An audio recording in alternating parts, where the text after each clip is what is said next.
ఈరోజు శ్రీ సాయి సచ్చరిత్రములో 25వ అధ్యాయములో దామోదర్ సావల్రామ్ అమరలీల వీటి గురించి తెలుసుకుందాము. జట్టి వ్యాపారములు అనే విషయం గురించి కూడా తెలుసుకుందాము. భగవత్ అవతారమును, పరబ్రహ్మ స్వరూపుడును, మహాయోగీశ్వరుడును, కరుణాసాగరుడును అగు శ్రీ సాయినాథునకు సాష్టాంగ నమస్కారములు వనర్చి ఈ అధ్యాయమును ప్రారంభించెదము. యోగి చూడామణి అగు శ్రీ సాయినాథ మహారాజ్కు జయమగుగాక. సమస్త శుభములకు నిలయము మన ఆత్మారాముడు, భక్తుల పాలిటి ఆశ్రయదాత అగు సాయికి జయమగుగాక. జీవితాశయమును పరమావధిని గాంచిన బాబాకు ప్రణామములు. సాయిబాబా ఎల్లప్పుడూ కరుణాపూర్ణులు. మనకు కావలసినది వారి యందు మనఃపూర్వకమైన భక్తి, భక్తునకు స్థిరమైన నమ్మకము, పూర్ణ భక్తి ఉన్నప్పుడు వారి కోరికలన్నీ శీఘ్రముగా నెరవేరును. హేమాడ్ పంత్ మనస్సునందు బాబా జీవిత లీలలను వ్రాయు కోరిక జనించదగినదే. బాబా వెంటనే అతనిచే వ్రాయించెను. సంగ్రహముగా సంగతులు వ్రాసుకొనుమని బాబా ఆజ్ఞ ఇచ్చిన వెంటనే హేమాడ్ పంత్కు ప్రేరణ కలిగి గ్రంథ రచనకు కావలసిన బుద్ధి, శక్తి, ధైర్యము కలిగి దానిని ముగించెను. దానిని వ్రాయు యోగ్యత మొదట అతనికి లేకుండెను. కానీ బాబా దయాపూరితమగు ఆశీర్వచనములచే దానినతడు పూర్తి చేయగలిగెను. ఈ విధముగా సచ్చరిత్ర సిద్ధమైనది. అది ఒక చంద్రకాంతమణి వంటిది. దాని నుండి సాయి లీలలను అమృతము స్రవించును. దానిని చదువురలు మనసారా త్రాగవచ్చును. భక్తునకు సాయి యందు పరిపూర్ణమైన హృదయపూర్వకమగు భక్తి కలిగినప్పుడు దుఃఖముల నుండి, అపాయముల నుండి బాబా కాపాడి రక్షించుచుండెను. వాని యోగక్షేమములు బాబా చూచుచుండెను. అహ్మద్ నగర్ నివాసియగు అంటే ప్రస్తుతము పూనావాసి దామోదర్ సావల్రామ్ రాసనే కాసర్ ఉరఫ్ దాము అన్నా కథ పైన పేర్కొన్న వాక్యమునకు ఉదాహరణముగా దిగువ ఇవ్వబడినది. దాము అన్న 6వ అధ్యాయములో శ్రీరామనవమి ఉత్సవ సందర్భమున ఇతని గూర్చి చెప్పితిమి. చదువరులు దానిని జ్ఞప్తి ఎందుంచుకొనియే యుందురు. అతడు 1897వ సంవత్సరమున శ్రీరామనవమి నాడు ఉరుసు ఉత్సవమును ప్రారంభించినప్పుడు షిరిడీకి పోయెను. అప్పటి నుండి ఇప్పటి వరకు అలంకరించిన పతాకము ఒకటి కానుకగా ఇచ్చుచున్నాడు. అదీనుగాక ఉత్సవమునకు వచ్చు బేదలకు అన్నదానము చేయుచున్నాడు. అతని జిట్టి వ్యాపారములు ప్రత్తి. బొంబాయి స్నేహితుడొకడు రాము అన్నాకు ప్రత్తిలో జట్టి వ్యాపారము చేసి భాగస్వామిగా సుమారు 2 లక్షల రూపాయలు లాభము సంపాదించవలనని వ్రాసెను. వ్యాపారము లాభకరమైనదనియు ఎంత మాత్రము ప్రమాదకరము కాదనియు కనుక అవకాశము పోగొట్టుకొనవలదని అతడు వ్రాసెను. దాము అన్న ఆ బేరమును చేయుటయా మానుటయా అను ఆందోళనలో పడిను. జట్టి వ్యాపారమును చేయుటకు వెంటనే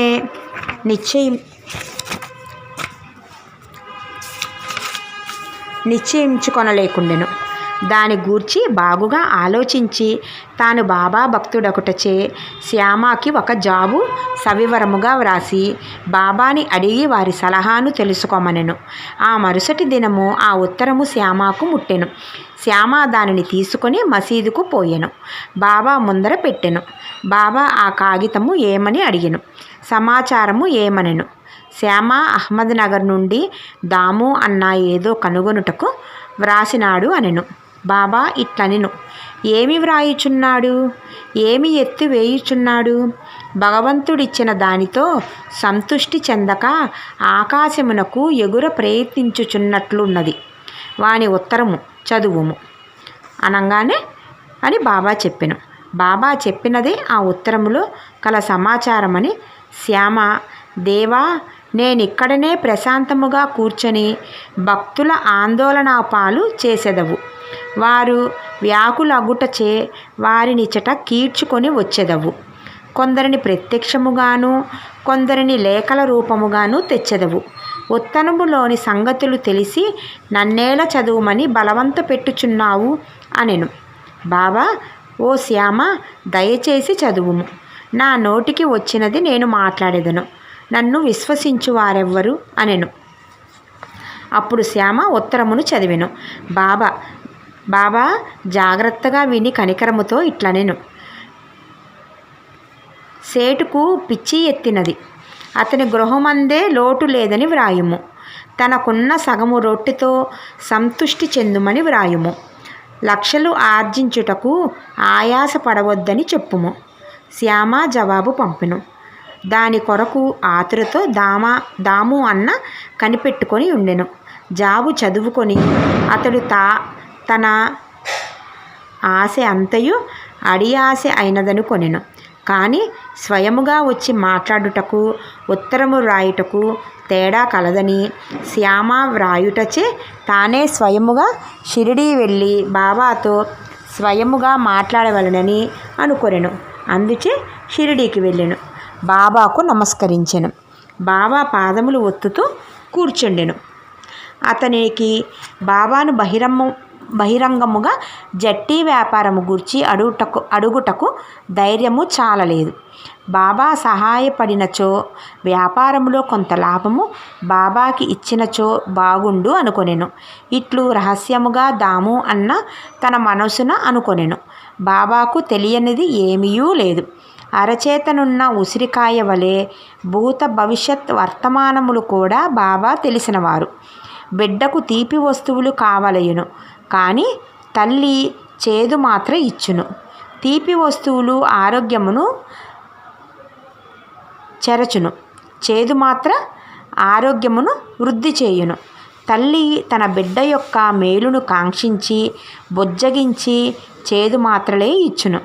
బాబా దయగల తల్లి వంటి వారు. తన భక్తుల భవిష్యత్ వర్తమానముల లాభముల గూర్చి బాగుగా తెలిసినవారు.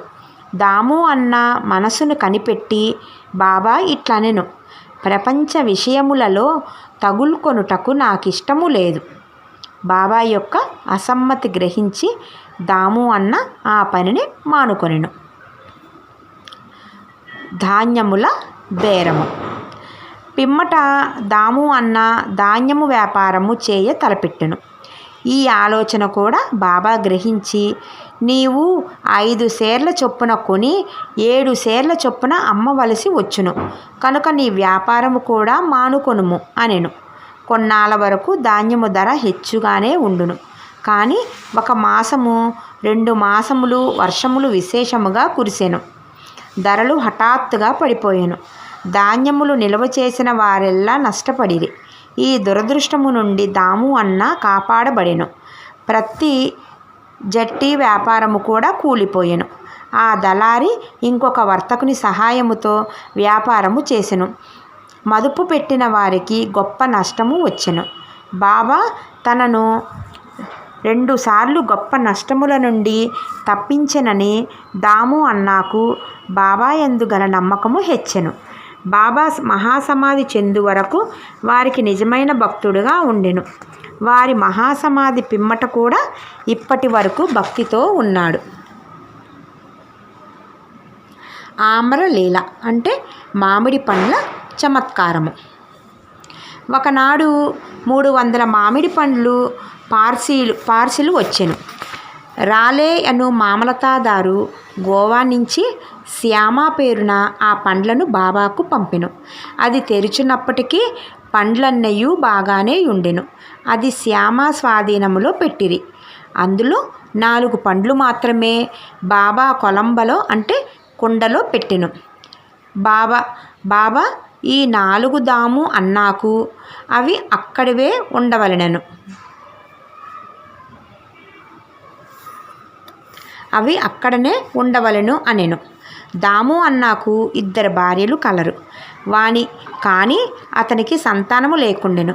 అనేక జ్యోతిష్కులను సంప్రదించెను. అతడు కూడా జ్యోతిష్యమును కొంతవరకు చదివెను. తన జాతకములో దుష్టగ్రహ ప్రభావం ఉండుటచే అతనికి సంతానము కలగ అవకాశము లేదనుకొనెను. కానీ అతనికి బాబా యందు మిక్కిలి నమ్మకము కలదు. మామిడి పండ్లు అందిన 2 గంటలకు అతడు షిరిడీకి చేరి బాబాకు నమస్కరించుటకు పోగా బాబా ఇట్లనెను, అందరూ మామిడి పండ్ల వైపు చూచుచున్నారు, కానీ అవి దాము కొరకు ఉంచినవి, కావున అవి దామ్య తినచావవలెను. దాము ఈ మాటలు విని భయపడెను. కానీ మహల్సాపతి అంటే బాబా ముఖ్య భక్తుడు దానిని ఇట్లు సమర్థించెను. చావమరిది అహంకారమును గూర్చి దానిని బాబా ముందు చంపుట ఒక ఆశీర్వాదము. బాబా అతనితో ఇట్లనెను, నీవు తినవద్దు, నీ చిన్న భార్యకిమ్ము. ఈ ఆమ్రలీల ఆమెకు 4 కొడుకులను 4 కుమార్తెలను ప్రసాదించును. దాము ఆ ప్రకారమే చేసెను. కొంతకాలమునకు బాబా మాటలు నిజమాయెను. జ్యోతిష్యుని మాటలు ఉత్తవి అయ్యెను. బాబా మాటలు వారి సమాధికి పూర్వమే కాక ఇప్పుడు కూడా వారి మహత్యమును స్థాపించుచున్నవి. బాబా ఇట్లనెను, సమాధి చెందినప్పటికీ నా సమాధిలో నుంచి నా ఎముకలు మాట్లాడును. అవి మీకు ధైర్యమును విశ్వాసమును కలిగించును. మనఃపూర్వకముగా నన్ను శరణుచొచ్చిన వారితో నా సమాధి కూడా మాట్లాడును. వారిని వెన్నంటి కదలను. నేను మీ వద్ద ఉండనేమో అని మీరు ఆందోళన పడవద్దు. నా ఎముకలు మాట్లాడుచు మీ క్షేమమును కనుగొనుచుండును. ఎల్లప్పుడూ నన్నే జ్ఞప్తి ఎందుంచుకొనుడు. నాయందే మనఃపూర్వకముగాను హృదయపూర్వకముగాను నమ్మకము ఉంచుడు. అప్పుడే మీరు మిక్కిలి మేలు పొందెదరు. హేమాడ్ పంత్ ఈ అధ్యాయము ఒక ప్రార్థనతో ముగించుచున్నాడు. ప్రార్థన. ఓ సాయి సద్గురు, భక్తుల కోరికల నెరవేర్చు కల్పవృక్షమా, మీ పాదముల మేమెన్నటికీ మరువకుందుముగాక. మీ పాదములనెప్పుడూ చూచుచుండెదముగాక. ఈ సంసారమును చావు పుట్టుకలచే మిక్కిలి బాధపడుచుంటిమి. ఈ చావు పుట్టుకల నుంచి మమ్ము తప్పించుము. మా ఇంద్రియములు విషయములపై బోనీయకుండా అడ్డుకొనుము.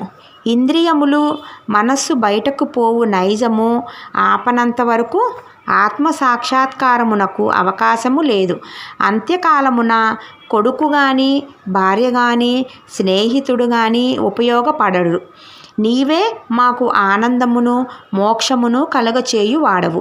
వివాదములందు దుర్మార్గపు పనులందు మాకు గల ఆసక్తిని పూర్తిగా నశింపచేయుము. నీ నామస్మరణము చేయుటకు జిహ్వ ఉత్సహించుగాక.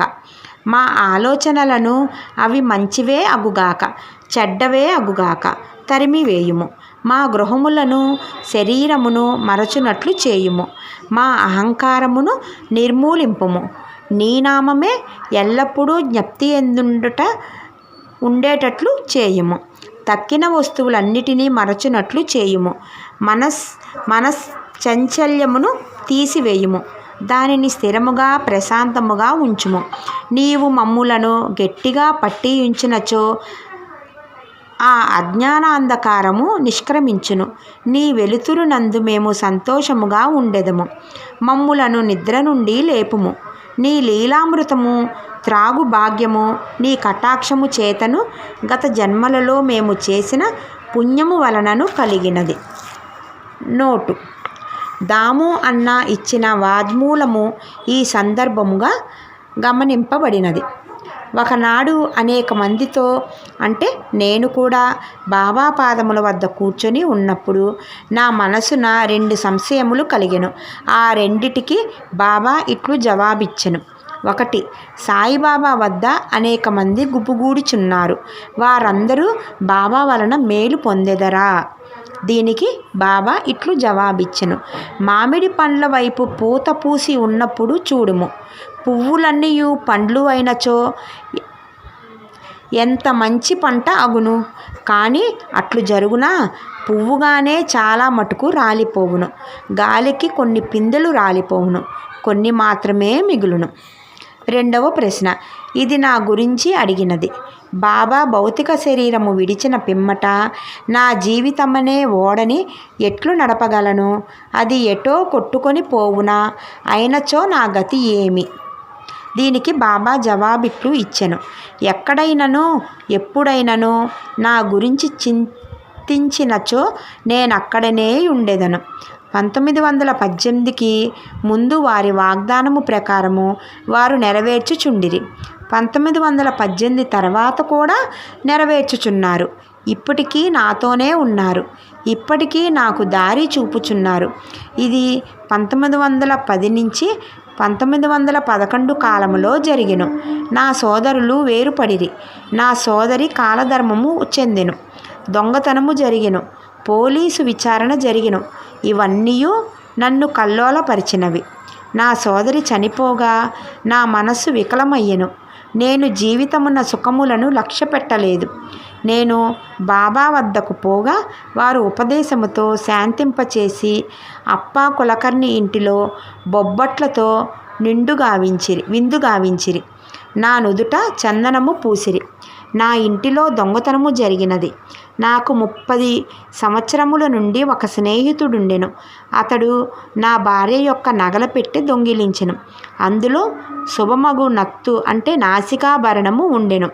బాబా ఫోటో ముందు ఏడ్చి తిని ఆ మరుసటి దినమే ఆ మనిషి నగల పెట్టెను తిరిగి ఇచ్చివేసి క్షమాపణ కోరెను. ఇంతటితో ఈ 25వ అధ్యాయము సంపూర్ణము.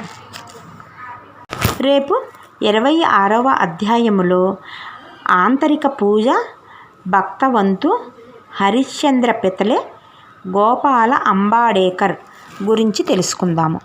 నమస్తే.